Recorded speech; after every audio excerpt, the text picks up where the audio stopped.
2-3 घंटे पहला मेरे को कॉल आई थी जी।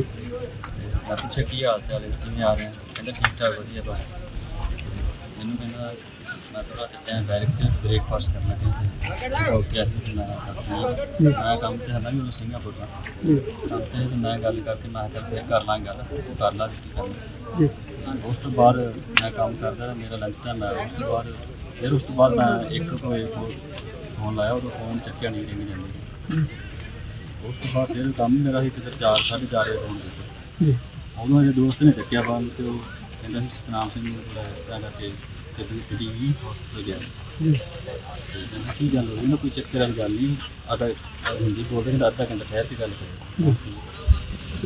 मैं फिर मैं 5 बजे सिंगापुर का टाइम होगा मेरी हाँ गल नहीं हो सकता कहना तू फोन करके पूछ ला मैं घर फोन किया दस नीचे फिर घर फोन आ गया जो डैडी मक्का जेह्ड़ा घर पता चलिया भी आ गलबात ही अपना खुशियां का सारे फोन किया मैं 1 तरीक को फिरना 3 तरीक में ठंडे आ गया देखो मैं वर्दी पा के आना आती आज की लास्ट ही है मुझसे जाना मेरा पूरा को आगे स्वागत करेगा सारे फोन किए सारे ही आना पता नहीं तो मैं इस तरीके तकलीफ बंद कर क्यों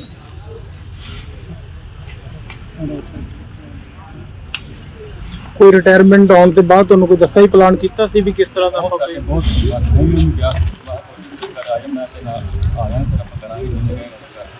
मैं कहता मैं सिंगापुर तेन कम करने की जरूरत बस रिटायरमेंट हो गए और बच्चों का तो माँ प्यो का ख्याल रखना कोई होर काम नहीं करना कोई होर जॉब के बारे सोची नहीं ना मैं तेरी टेक केयर मैं करांगा, तू पहला तू साडे सारे भरावां भैन भरावां टेक केयर करदा रहे, उस तो बाद मेरी जिम्मेवारी।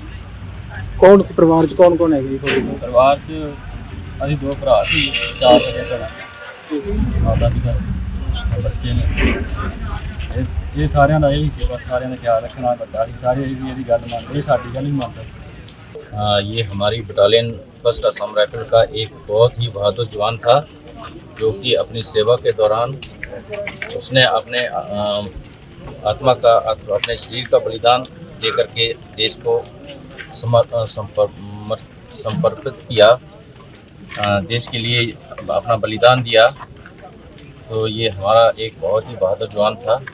ये 1 तारीख को अपना सेवा समाप्त करके 25 साल अपनी सेवा समाप्त करके अपने घर पंजाब आने वाले थे, लेकिन भगवान को ये शायद मंजूर नहीं था, क्योंकि इन्होंने अपने देश की सेवा में बलिदान देना था होगा। इसलिए इन्होंने जिस दिन इनके साथ ये हुआ 26 जून 2025 के दिन, ये दोपहर का खाना खाने से पहले उन्होंने अपना अच्छा से अपना घर आने की तैयारी, अपनी खुशी से अपना सभी बाल वगैरह जो भी अपना धोए, उसके बाद नहाए, उसके बाद इन्होंने अपना पग बांधा, अच्छा से संभार करके पग बांधा। फिर उस समय खाने का समय हो गया, तो ये अपना खाना खाने के लिए मेस में गए। मेस में अपना खाना खाया, समाप्त करके अपने बैरक, जहाँ जवानों का रहने का बैरक होता उसमें आए। तो उसी दौरान इनको जो है चक्कर सा आया। चक्कर आने के बाद ये गिर गए। गिरने के बाद थोड़ी देर में इनका जो है सांस टूट गई। तो उसके बाद सभी जगह में इधर उधर मालूम हुआ, हॉस्पिटल तक पहुंचाए। तो वहाँ पहुंचने से पहले ही इनका जो है सांस टूट चुकी थी। उसके बाद हम 26 जनवरी को ही हमें खबर मिला।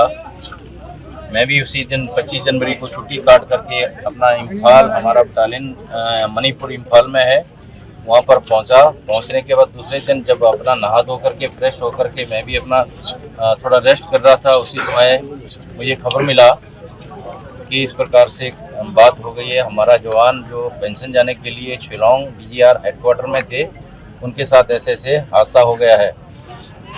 तो ये होने के बाद मुझे ऑर्डर मिला कि आपको जाना है साहब। तो ऑर्डर मिलने के साथ साथ हमें तो एक जिम्मेदारी मिलने के बाद हम जो है 1 मिनट भी रुक नहीं सकते हैं। अपना तैयारी किया, 2 जवान मेरे साथ और तैयार किए।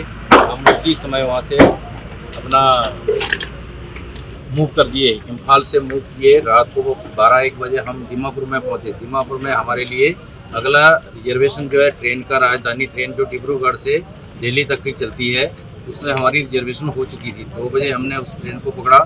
सुबह 6:30 में हम गुवाहाटी में पहुंचे। गुवाहाटी में ट्रेन को छोड़ने के साथ साथ हमने सोमो पकड़ी। वहां से सोमो टाटा लेकर के हम शिलोंग पहुंचे, जिस हॉस्पिटल में ये इनको रखा गया था। उस हॉस्पिटल में पहुंचने के साथ साथ हमने जब भी हमारी जो प्रक्रिया होती है उस काम को करने की, जो हमारे साइन सिग्नेचर वगैरह होते हैं, वो सिग्नेचर करने के साथ साथ वहाँ पे इनका पोस्टमार्टम का कार्रवाई शुरू हो गया। लगभग 2 घंटे उनका पोस्टमार्टम चलने के बाद 1 घंटा उनके डॉक्यूमेंटेशन की कार्रवाई करने के बाद 3 बजे तक हमें इनकी बॉडी सौंप दी गई। उसके बाद 3 बजे से फिर हम मूव किए वहाँ से अपना गुवाहाटी के लिए, जहाँ से हमने इनको बाई एयर यहाँ के लिए डिस्पैच करना था।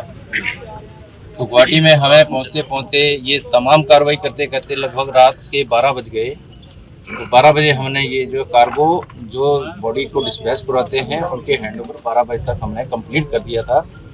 कंप्लीट करने के बाद हम फिर सुबह का इंतज़ार किया। सुबह इनको बायर कार्गो से भेज दिया। उसके बाद हम लोग दूसरा एयर इंडिया फ्लाइट से हम भी साथ साथ में आकर के आज शाम को हम जो है रात को दिल्ली से चले थे। दिल्ली से चलने के बाद सुबह 6 बजे यहाँ पर पहुँचे और यहाँ पर आप तमाम पब्लिक के साथ और बाकी आर्मी के एक्स-सर्विसमैन ऑफिसर, सरदार साहबान और बाकी सभी बहादुर जवानों के साथ साथ बाकी पब्लिक के साथ इनका अंतिम संस्कार किया गया है। हमें बहुत ही दुख है कि हमने एक होनहार जवान अपनी बटालियन का, उनके माता पिता का, उनके बच्चों का लॉस हुआ है, नुकसान हुआ है। तो उसकी भरपाई करने के लिए हमारे पास कोई भी, किसी भी इंसान के पास वो शब्द भी नहीं है और इतना किसी के पास हिम्मत नहीं है जो उस भरपाई को पूरा कर सके। मेरी भगवान से ये प्रार्थना है कि भगवान उनके परिवार को, उनके माता पिता जी को, उनके बच्चों को, उनकी मेम साहब को इस सदमे को बर्दाश्त करने की शक्ति दें और हिम्मत दें। तो आगे हम कामना करते हैं कि भगवान उनकी आत्मा को शांति दे। धन्यवाद। सभी आए हुए समस्त जन लोगों को, पूरी जनसंख्या को भी बहुत बहुत धन्यवाद जो इस उनके अंतिम विदाई में शामिल हुए हैं, साथ निभाया है। Kidney fail, liver fail, cancer या हार्ट की प्रॉब्लम, ये वो बड़ी बड़ी बीमारियां हैं जिसमें इंसान का लाखों रुपए खर्च हो जाता है और कुछ भी हाथ नहीं लगता। तो आयुर्वेद को अपनाओ, बीमारी की जड़ पर काम करो। 73504 73504